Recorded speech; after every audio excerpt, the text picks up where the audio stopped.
Hello everyone, hope you're doing well. Next up in the Stray Memory series, we're going to be taking a look at the chapter Antvillage. This chapter goes pretty quickly. There's only one or two memories, depending on how you look at it. There's like one storyline memory and then one, I guess, missable memory, if you will. Going to be starting out here with a short little cutscene of B12 remembering that he was human, which is going to cause him to have a bit of a breakdown, which is actually going to get in the way of us collecting the other memory, which is actually just going to be pretty much right next to us once we regain control of our characters here. But even with the memory being right there, B12 isn't really going to be wanting to talk to anybody or, I guess, kind of interact with us for a little bit. So what we're going to have to do is move on with this bit of the chapter and communicate or talk to another NPC before we will be able to pick up the memory. So here's the memory here, but like I said, B12 is going to, what is he going to tell us? He's going to say, I don't want to talk right now or something like that. Don't feel like talking. Luckily, we won't have to go too much further in order to get B12 to snap out of it. He's going to talk to us one more time here, but unfortunately this isn't the trigger to get him back to normal.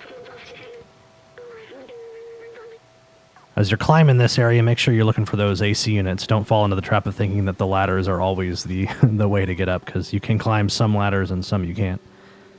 Anyway, we're going to find this character here, and I'm hoping to pronounce his name right. I'm assuming the Z is silent, so I'm going to say it's Baltazar. If the Z isn't silent, I'm not even going to try. But he's going to give us some information on Clementine, give us a few clues, tell us where to go next, and once we are through with this conversation, B12 will talk to us once more, and then we'll be free to talk with the NPCs in this area and also pick up that memory. Kind of just now noticing how many of those little lucky cat statues are in this room. They're like all over that guy's monitors, all over his many faces. Yeah, I don't want to complain about it, but that prop's all over this game. It kind of would have been nice if there was a little bit of variety, like different colored ones. Anyway, though, now that we've gotten past that cutscene, we can now come back down here and finally collect that memory.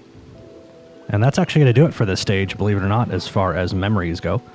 And even aside from memories, there's really only one other thing that you can do in Antvillage, and that's to collect the plants for the robot near the top of the level. Not a whole lot of things to do here, unfortunately. I was kind of hoping for another big hub world like the slums, but luckily the next chapter is going to be Midtown, and there's a lot of stuff to do there. Anyway, though, that's going to do it for our memory guide on Antvillage. Thank you so much for watching.